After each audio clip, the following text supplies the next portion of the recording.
नमस्कार विद्यार्थियों, आज हम कक्षा 12 की दूसरी जो पाठ्यपुस्तक है, पूरक पाठ्यपुस्तक जिसका नाम है पीयूष प्रवाह, उसकी बात करना चाहते हैं। पीयूष प्रवाह का प्रथम चैप्टर है, प्रथम अध्याय है, उसने कहा था। ये एक कहानी है। आज हम इसके बारे में बात करना चाहते हैं। और उसने कहा था, ये जो कहानी है इसे हिंदी का मील का पत्थर भी कहा जाता है।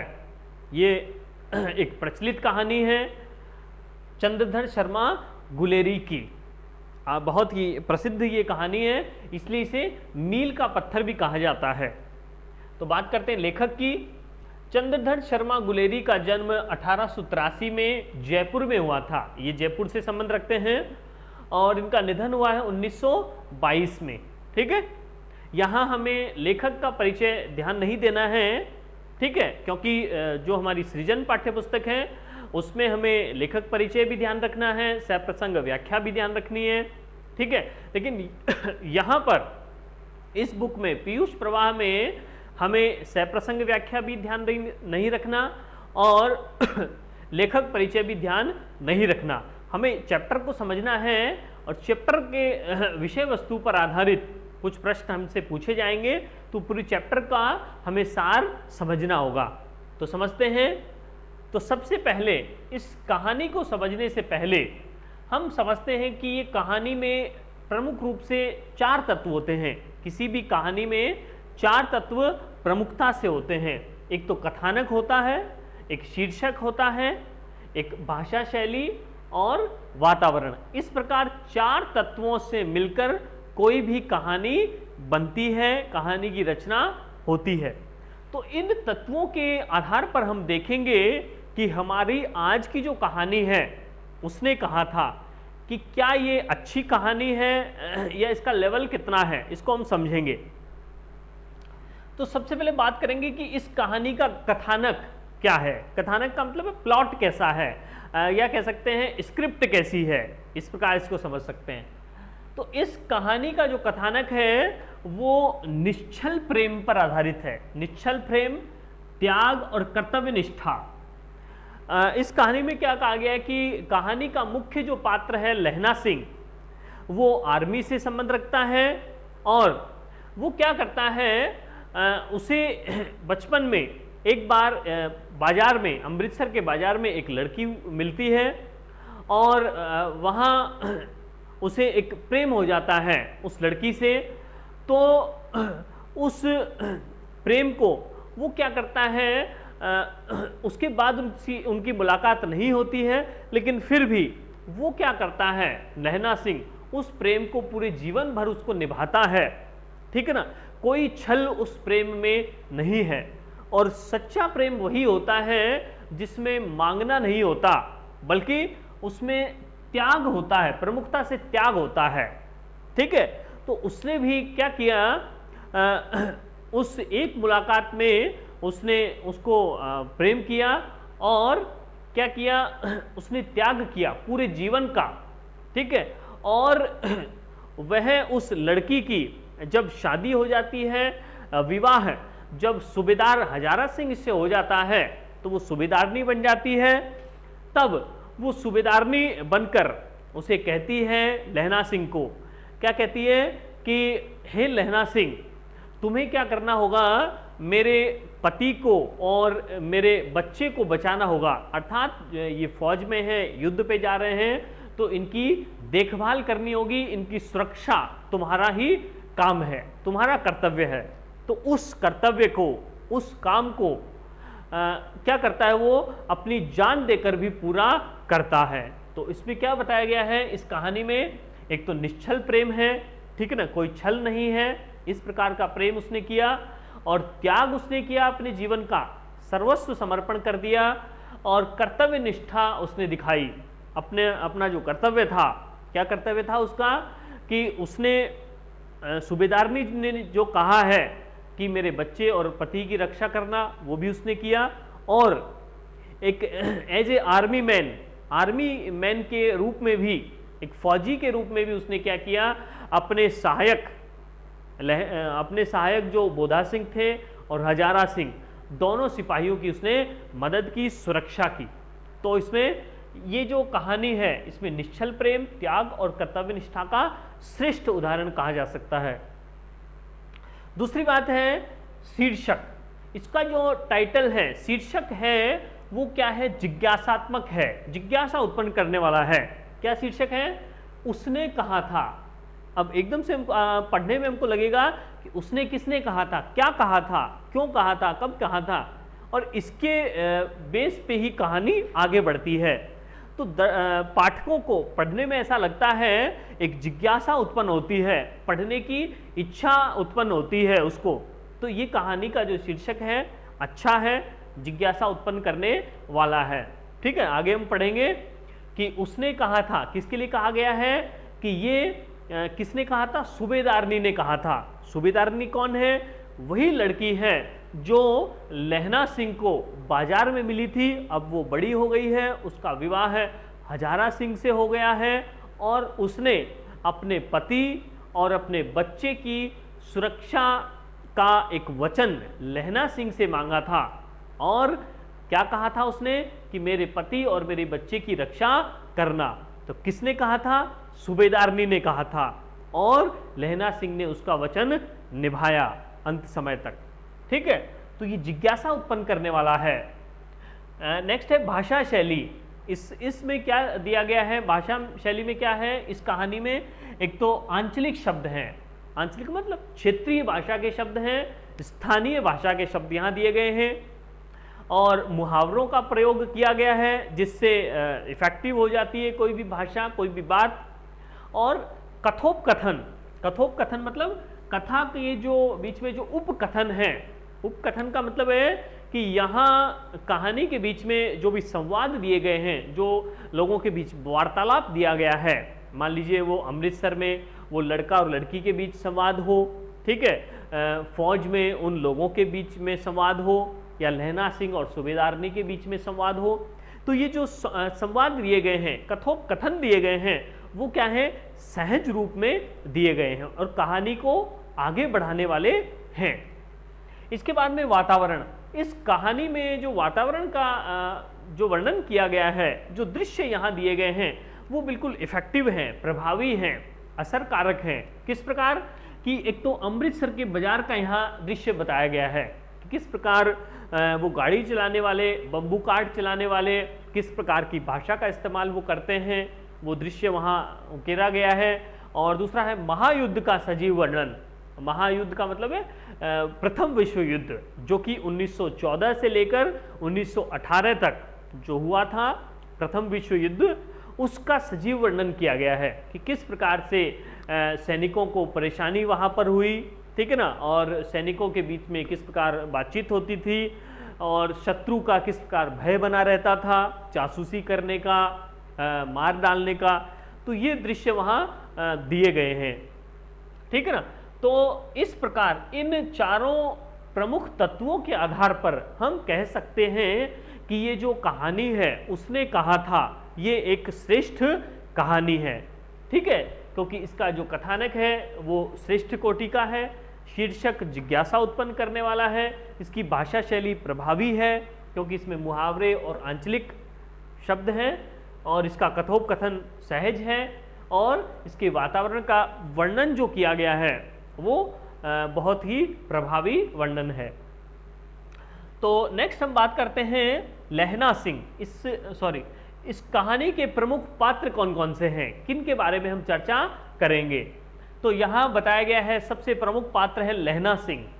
लहना सिंह कौन है? एक सामान्य लड़का था जो कि बाद में फौज में भर्ती हो जाता है, ठीक है।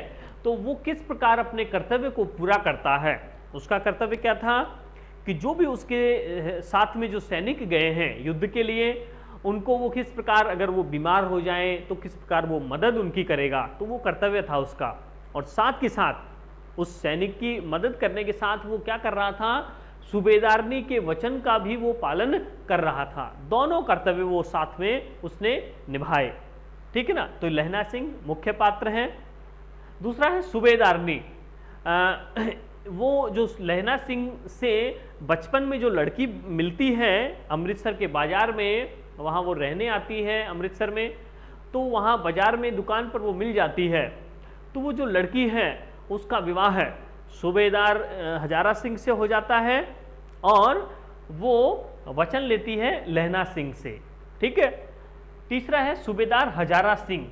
ठीक है, सूबेदार है वो हजारा सिंह जो हैं वो सूबेदारनी के पति हैं। नेक्स्ट है वजीरा सिंह।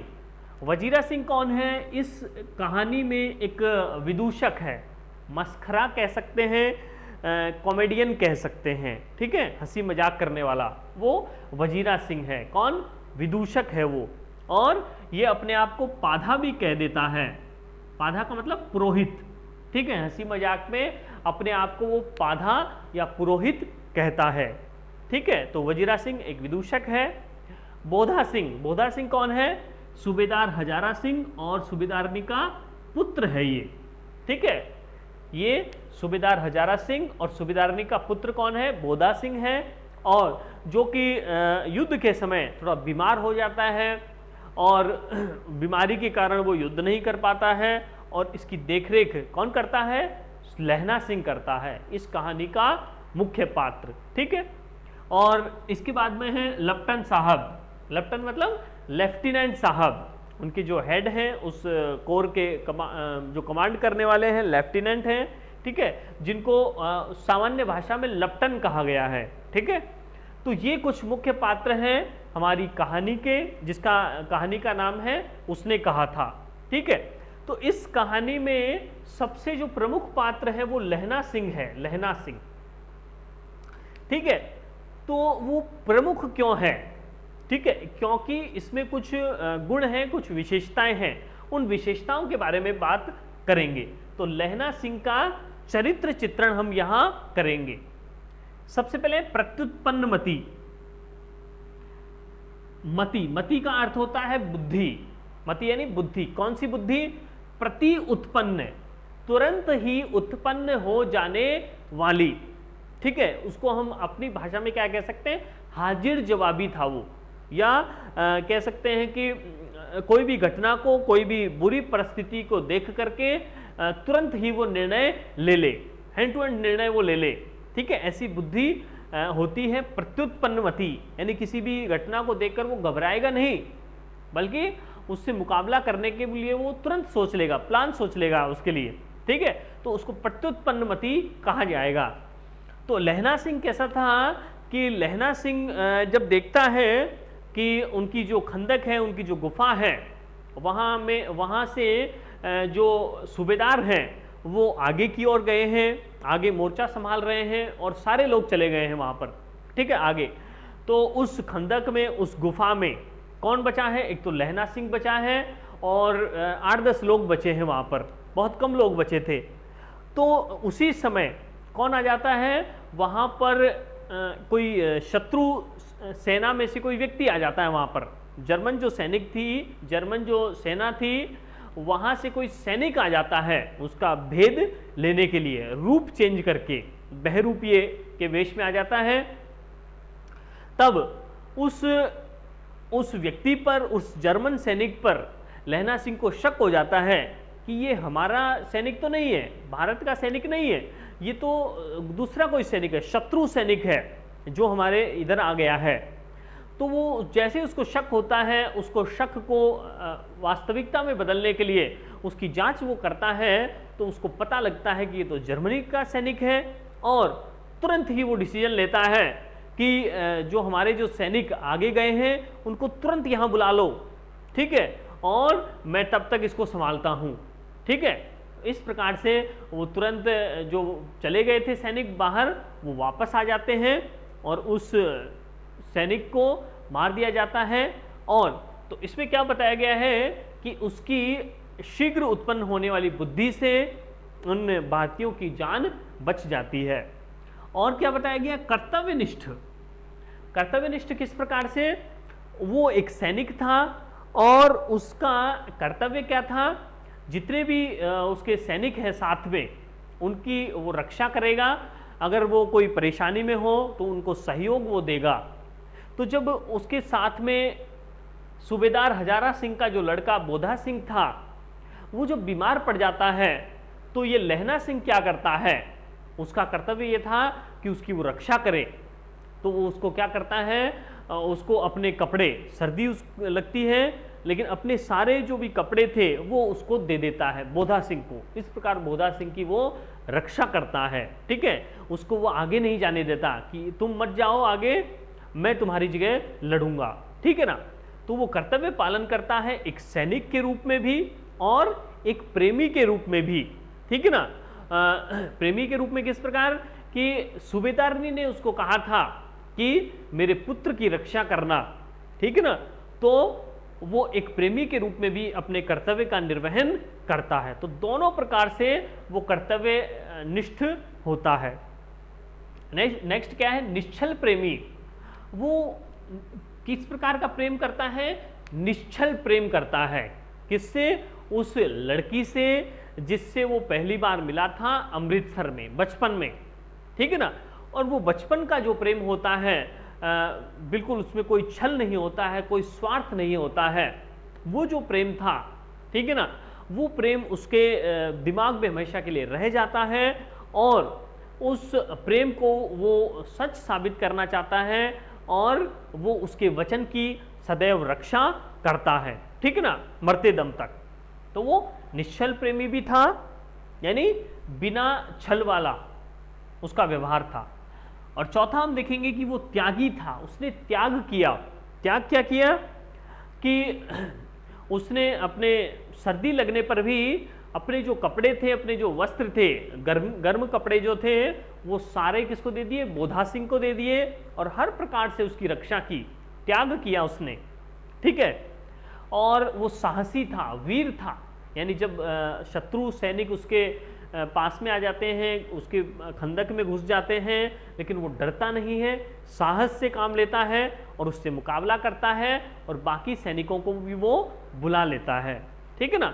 तो इस प्रकार से हमने देखा कि लहना सिंह में ये कुछ प्रमुख गुण थे। वो प्रत्युत्पन्नमति वाला था, कर्तव्यनिष्ठ था, निश्चल प्रेमी था, त्यागी और साहसी भी वो था, ठीक है। इसके बाद में हम देखते हैं कहानी के बारे में कि कहानी का कथ्य क्या है या मूल विषय क्या है, मूल संवेदना क्या है इस कहानी में। तो इस कहानी की मूल संवेदना तो हम समझ ही चुके हैं, क्या है कि प्रेम, निश्चल प्रेम, त्याग और कर्तव्य निष्ठा इस कहानी में ये बताया गया है। किसका, लहना सिंह का निश्चल प्रेम, त्याग और कर्तव्य निष्ठा के बारे में बताया गया है। और क्या है कि यहाँ प्रथम विश्व युद्ध जो 1914 से 1918 तक हुआ था, उस विश्व युद्ध की पृष्ठभूमि, उसका बैकग्राउंड है यहाँ पर, ठीक है ना। उसके बारे में भी सीन यहाँ बताया गया है कि वो युद्ध चल रहा है। उसकी पृष्ठभूमि में एक मार्मिक कहानी की रचना यहाँ की गई है। मार्मिक, जो मर्म से जुड़ी हुई हो, हृदय के भावों को जो छूती हो, ठीक है। यानी कि हृदय के भावों को किस प्रकार छू रही है कि वो मर कर भी अपने वचन का वो पालन करता है, ये बताया गया इसमें, ठीक है।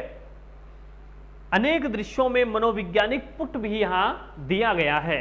अनेक दृश्य, जैसे अमृतसर के बाजार का दृश्य, उसमें एक लड़का है, एक लड़की है, वो सहज बात कर रहे हैं जिस प्रकार एक छोटे बच्चे करते हैं और उनमें कोई छल नहीं होता, ठीक है ना। वो बात करते हैं कि तेरी कुड़माई हो गई क्या, अर्थात तेरी सगाई हो गई है क्या, वो लड़का पूछता है लड़की से, ठीक है ना। तो इस प्रकार की वो बातचीत होती है। तो उन बातचीत में क्या है, मनोवैज्ञानिक पुट है, ठीक है ना। एक सरल और सहज भाव का यहाँ वर्णन किया गया है। कोई द्वेष नहीं है, कोई बुरी भावना यहाँ पर नहीं है, ठीक है ना। तो उनके दृश्यों में मनोवैज्ञानिक पुट का यहाँ वर्णन किया गया है। और यहाँ पर जो बताया गया है वो क्या है कि लहना सिंह का जो उत्सर्ग है, उत्सर्ग का मतलब है त्याग है, बलिदान है। वो किस प्रकार का बलिदान है, वो प्रेम वेदना जनित नहीं है, ठीक है।